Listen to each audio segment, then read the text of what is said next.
Okay, അപ്പോൾ അടുത്ത് നമ്മൾ പഠിക്കാൻ പോകുന്നതെന്ന് വെച്ചാൽ ടീനിയ ക്യാപിറ്റിസ്. അപ്പം നമ്മുടെ OP-യിൽ കൊച്ച് വന്നിട്ടുണ്ടായിരുന്നു ടീനിയ ക്യാപിറ്റിസ് ആയിട്ട്. അപ്പോൾ സാറ് ചോദിച്ചപ്പം എനിക്കെന്തോന്ന് അറിയത്തില്ല, അങ്ങനെ ഞാൻ പഠിക്കാനെടുത്തതാണ് ടീനിയ ക്യാപിറ്റിസ്. അപ്പം അത് ഒബ്വിയസ്ലി കൊച്ചിൻ്റെ സ്കാൽപ്പിലായിരുന്നു ആ ലീഷൻ വന്നിരുന്നത്. സോ ക്യാപിറ്റിസ് എന്ന് പറയുമ്പോഴേ നമുക്ക് ഊഹിക്കാം അത് സ്കാൽപ്പിലുള്ള സംഭവമായിരിക്കുമെന്ന്. പിന്നെ നമ്മൾ കൊച്ചിലാണ് കണ്ടത്, അതുകൊണ്ട് ചിൽഡ്രനിലാണ് കാണുന്നത്. പിന്നെ ഇതെന്ന് പറയുന്ന ഒരു ഫംഗൽ ഇൻഫെക്ഷനാണ് caused by Trichophyton and Microsporum.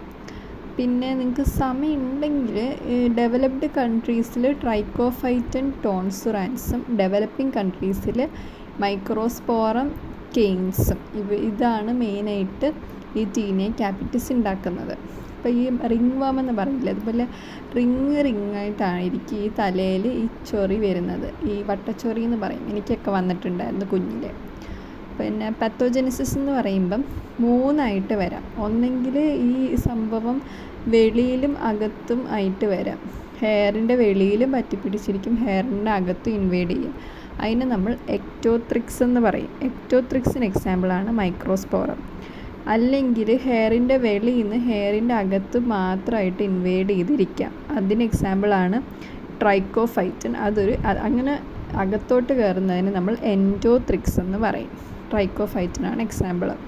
പിന്നെ ഈ ഫേവസ് എന്ന് പറയുന്ന സംഭവം ചെയ്യുന്നതെന്ന് വെച്ചാൽ അകത്ത് കയറും. അകത്ത് ഈ ഫംഗൈ മാത്രമല്ല, നമുക്ക് എയർ സ്പേസസും കാണാൻ പറ്റും.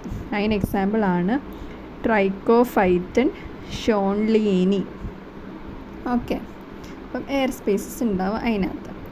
പിന്നെയെന്ന് വെച്ചാൽ എൻ്റെ ക്ലാസിഫിക്കേഷൻ എന്ന് പറയുമ്പം 4 ക്ലാസിഫൈ ചെയ്യാം. 1 കീരിയോൺ, 2 ഗ്രേ പാച്ച്, 3 ഫേവസ്, 4 ബ്ലാക്ക് ഡോട്ട്. അങ്ങനെ 4 ക്ലാസിഫിക്കേഷൻസ് ഉണ്ട് ഈ ടീനിയ ക്യാപിറ്റിസിന്. ഈ കീരിയോൺ എന്ന് പറയുമ്പം ഒരു പെയിൻഫുൾ ബോഗി സ്വെല്ലിംഗ് ആയിരിക്കും ഉണ്ടാവുന്നത്.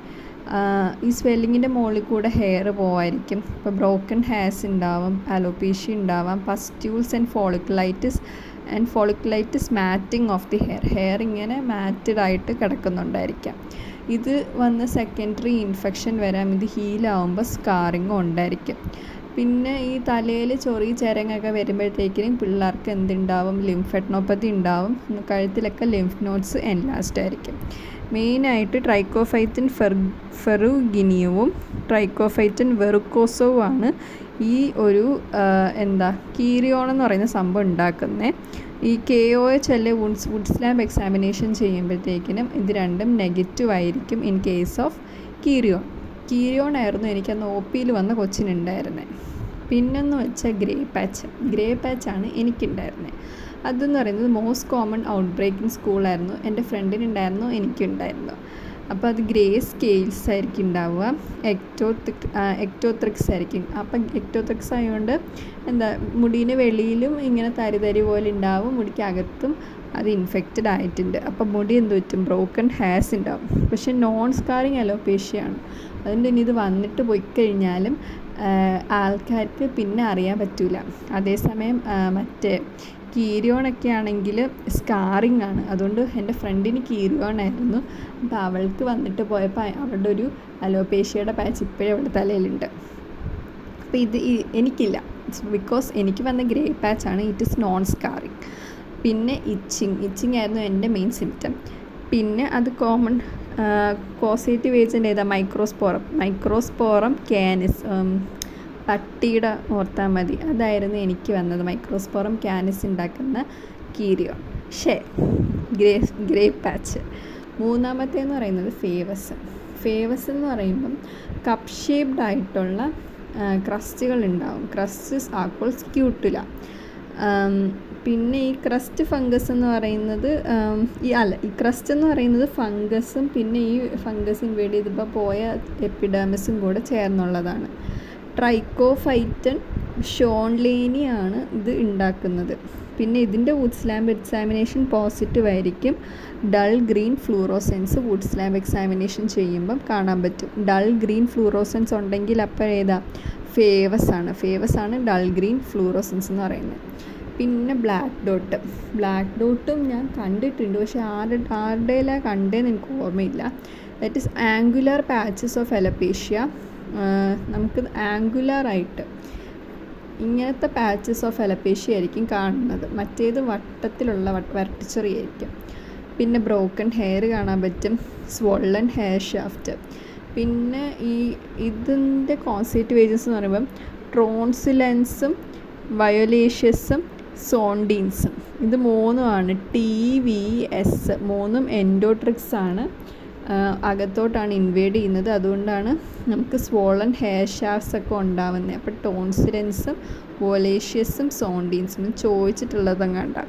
പിന്നെ ഇതിൻ്റെ വുഡ് സ്ലാം എക്സാമിനേഷനും നെഗറ്റീവ് ആയിരിക്കും. അപ്പോൾ വുഡ് സ്ലാം എക്സാമിനേഷൻ പോസിറ്റീവായിട്ടുള്ള പിന്നെ ഇത് നമ്മൾ മൊളസ്ക് കണ്ടിജോസത്തിൻ്റെ കാര്യം പറഞ്ഞ പോലെ തന്നെ ഇത് നമുക്ക് ഇൻവെസ്റ്റിഗേഷൻ്റെ ആവശ്യമൊന്നും ഇല്ല, കാണുമ്പോൾ തന്നെ മനസ്സിലാവും. എന്നാലും നമുക്ക് വേണമെങ്കിൽ ഒരു ടെസ്റ്റ് ചെയ്ത് നോക്കണമെങ്കിൽ we can do a hair perforation test. അപ്പോൾ നമുക്ക് we can distinguish isolates of dermatophytes, അതായത് ട്രൈക്കോഫൈറ്റൻ മെൻറ്റോഗ്രോഫോഫൈറ്റ്സും അതിൻ്റെ ബാക്കിയുള്ള വേരിയൻസും തമ്മിൽ നമുക്ക് മനസ്സിലാക്കാൻ പറ്റും. ഇതിനായിട്ട് നമ്മൾ ആദ്യം ഒരു ഓട്ടോക്ലേവ് ചെയ്തിട്ട് നമ്മളൊരു പ്രീ പിബിട്ടൽ ഹെയർ 1 സെൻറ്റിമീറ്റർ ആയിട്ട് മുറിച്ചിട്ട് ഒരു വയലിനകത്ത് ഇടുക. എന്നിട്ട് അതിനകത്ത് 5 ml ഡിസ്റ്റിൽ വാട്ടർ ഒഴിക്കുക. അതിനകത്തോട്ട് ഈ ഫംഗസിനെ ഇൻട്രൊഡ്യൂസ് ചെയ്യുക. എന്നിട്ട് 4 വീക്സ് കഴിഞ്ഞ് ലാക്ടോഫീനോൾ കോട്ടൺ ബ്ലൂ വെച്ച് നമ്മൾ സ്റ്റെയിൻ ചെയ്ത് നോക്കുമ്പം നമുക്ക് പിറ്റിങ്ങും ഇറോഷനും കാണാൻ പറ്റുന്നുണ്ടെങ്കിൽ ഇറ്റ് ഈസ് ദിസ് ട്രൈക്കോഫൈറ്റൻ മെൻറ്റഗ്രോഫൈറ്റ്സ്. ഇപ്പോൾ പിറ്റിംഗ് ഇല്ലെങ്കിൽ ഇറ്റ് ഈസ് ട്രൈക്കോഫൈറ്റൻ റൂബ്രിയം. അപ്പോൾ പിറ്റിംഗ് ഇല്ലെങ്കിൽ റൂബ്രിയം, ഉണ്ടെങ്കിൽ മെൻറ്റഗ്രോഫൈറ്റ്സ്. അപ്പം അതാണ് ഇതിൻ്റെ ഇതുമായിട്ട് ബന്ധപ്പെട്ട് വരുന്ന ഒരു ടെസ്റ്റ് എന്ന് പറയുന്നത് ഹെയർ പെർഫറേഷൻ ടെസ്റ്റ്. പിന്നെ ഇതിൻ്റെ മാനേജ്മെൻറ്റ് എന്ന് പറയുമ്പം 4 to 6 വീക്സ് ആണ് നമ്മൾ ഇത് ഈ 2 സംഭവങ്ങളും കൊടുക്കണം. 4 to 6 വീക്സ് ആണ് കൊടുക്കേണ്ടത്. ടോപ്പിക്കലായിട്ട് നമുക്ക് അസോൾ ഷാമ്പൂ കൊടുക്കാം, സൈക്ലോപൈറോക്സ് ഓലമിൻ ഷാമ്പൂ കൊടുക്കാം, ZPTO shampoo and selenium shampoo. ടോപ്പിക്കലായിട്ട് നമുക്ക് ഷാമ്പൂസാണ് കൊടുക്കാൻ പറ്റുന്നത്. ഫംഗൽ ഇൻഫെക്ഷനായിട്ട് നമ്മൾ അസോൾസ് ആയിരിക്കുമല്ലോ കൊടുക്കുന്നത്, അസോൾ കൊടുക്കാം. പിന്നെ സൈക്ലോപിറോക്സ് ഓലമിൻ ZPTO ആൻഡ് സെലീനിയം. സിസ്റ്റമിക് ആയിട്ട് നമുക്ക് എന്ത് കൊടുക്കാം? ഗ്രിസിയോഫൾവിൻ കൊടുക്കാം. ഡോസ് എന്ന് പറയുന്നത് 15 to 20 mg/kg ഡോസാണ്.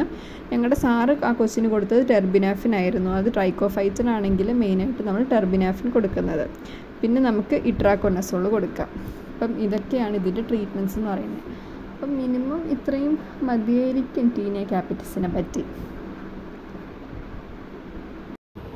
ഇതാണ് കീരിയോണിൻ്റെ പ്രസൻറ്റേഷൻ എന്ന് പറയുന്നത്.